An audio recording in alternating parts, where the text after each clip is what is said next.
عليني ليكاتوا حتى نما مقتكيا اگر زو ليكي ولا انا باساني ليكيوا بلام هب ليدي اورو سبي اتوش بهز دبي سن بي دبي او اند بهز دبي داركش او اند بقوه دبي هر وقت تتواني هزي تو بتحملي ويني ناتواني دربيني زابوي گناه كانت ام با غور نبي چه دليتو تاسو بين دبيني چه دليتو تا ساعات چ كدميني بول هل استا وتوبه چ تواو بكن ري شيطان بردن ري خدا بقرن بوي خواي قول لفرمي وسارعوا الى مغفرة من ربكم وسارعوا زوبكن سريع بن خيراب وسارعوا الى مغفرة من ربكم وجنة عرضها السماوات والارض زوبكن غاردا ورن برو لبردني خوا برو بهشت كأو بهشت أوانده قوريه بقد أرض آسمانه كان قوريه او زابراني خوش ويستم دنيا وخوشي دنيا مشغول تان نكاد بو عبرت ورناقرن ادي او ناخوشي وعذاباني بسر تان ديت ادي همو ايوينيه كقناه دا كان توبة ناكن بزانا خواهي قوله فرمير اولا يرون انهم يفتنون في كل عام مرة او مرتين ثم لا يتوبون ولا هم يذكرون باسي منافق كان دكا ده فرمي بو اوانا عبرت ورناقرن بو تماشای جياني خويان ناكن صالح جاريك ودو جارو تسن جاريك لصالح ده اوانا عذابيان دي تسر بو مراجعي حساباتي خويان ناكن اولا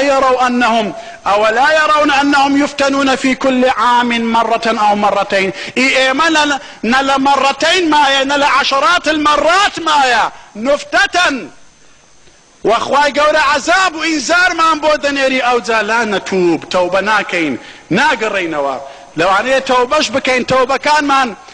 كان من لزار من زياده الناس تدري ناقا تضل وكو حسني بصري دفرمي رزاي خداي لبي دفرمي استغفارنا يحتاج الى استغفار حسني بصري كيف كذا تابعيه كان لزماني خوي داي فرمو او استغفارك ايما دكين او توبك ايما دكين بكلكا چونشي هر بزمان توبه دكين بعمل واز دخرافه كان يخوم الناهينين زابويا داي فرمو استغفارنا يحتاج الى استغفار او توبه ايما دكين گناهيك او احتياجي بتوبه كردن هيا زا اول زماني خوي ويقول اگر استا حسني بصير ناو ما بايد شي دفرمو اگر استا ناو ما بايد شي دفرمو بزار توبه دكين روجه 100 زار بلام عمل كشمان هر عملي شيطانا بويا خواي يقول فرمي واني لغفار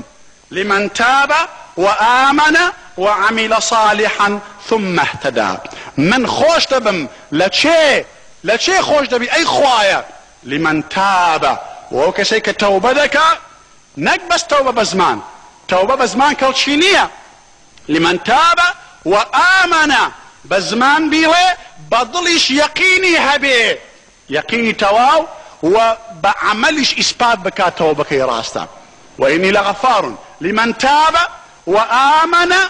الى قيب ضل وهيا وعمل صالحا الى قيب كردو بدست هيا زابويا توبه بزمان يقين بدل كردو كانش ما عندبي موافقي توبك به دنا توبه كمان كلشي نابي بزمان كالشينية وهي پیغمبر صلى الله عليه وسلم روجك لروجان خزمكاني خوي وعشيرتي خوي مامكاني خوي امو غير كردوا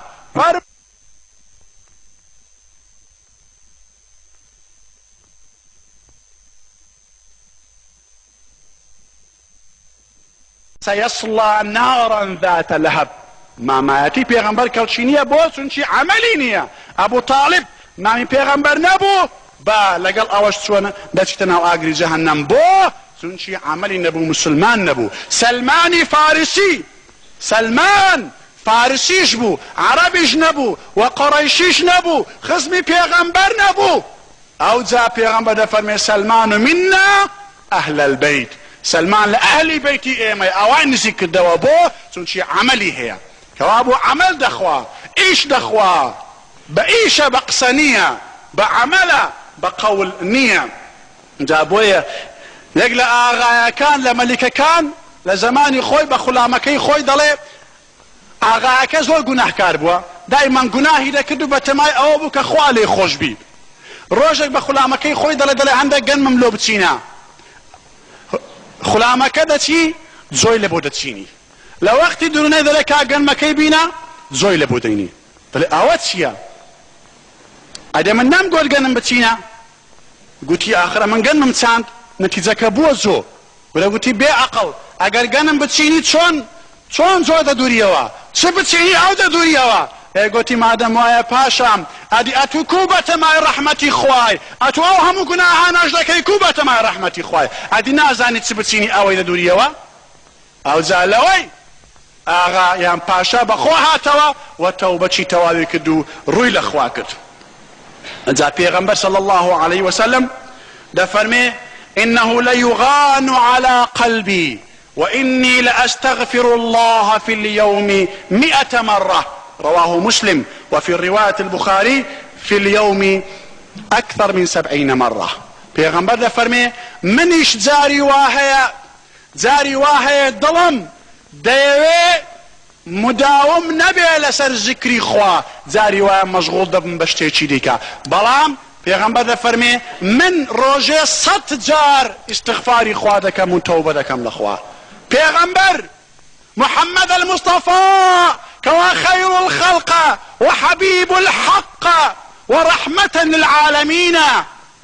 پیغمبر صلى الله عليه وسلم كخوا مدحي دكا دفرمي وإنك لعلى خلق عظيم، او محمدا او نازدارا اگر روجه 100 جار استغفار بكا توبه بكا ادي ايمي گناه بارك غرق بوين لگناه دبيت بكين دبيت شون توبه نكين، توبه بكن استغفار بكن براني خوم، استغفار و توبه علاج لبو دردكان مان، علاج لبو ناخوشيكان مان. اي قوم اي ملت اي خزموكس اي برا اي جنس اي جن اي بياو توبه بكن بقرينوا بزانا حزتي هود على نبينا وعليه الصلاة والسلام سبا قومك يخوي ضلي دفرمي ويا قوم استغفروا ربكم ثم توبوا اليه يرسل السماء عليكم مدرارا ويزيدكم قوة الى قوتكم ولا تتولوا مجرمين. دفرمي اي قوم اي خزموكز كنا بياوي تاك بن بقرينوا استغفروا ربكم ثم توبوا اليه، دعواي لبودن لخوابكن توبه بكن روتان لخوابكن رو لهمو لا يتشي دكن بس رو لخواناكن دستان لهمو لا يتشي دريج دكن دست بس لو خوا دريجناكن. استغفروا ربكم مش ضلين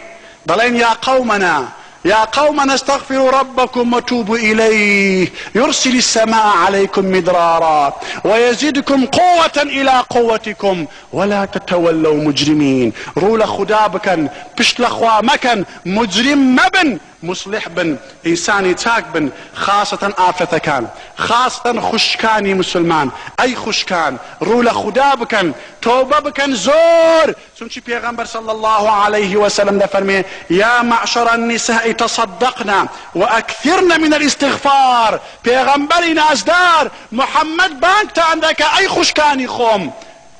دفرمي أي جنكان أي خشكان زور توبة بكن زور إيشي خير بكن بو فإني رأيتكن أكثر أهل النار من كتوم معرات ما شاي جهنم مكديتم زياتريني أهلي جهنم آفرتا بو أي آفرتا كان زور توبة بكن زور إيشي تاك بكن بقرين ورقي إخوة يقل جنكان فرموي يا رسول الله بو دبي إيما زور أهلي أقربين لبرسيها أيش فرموي لأن كنا فرموي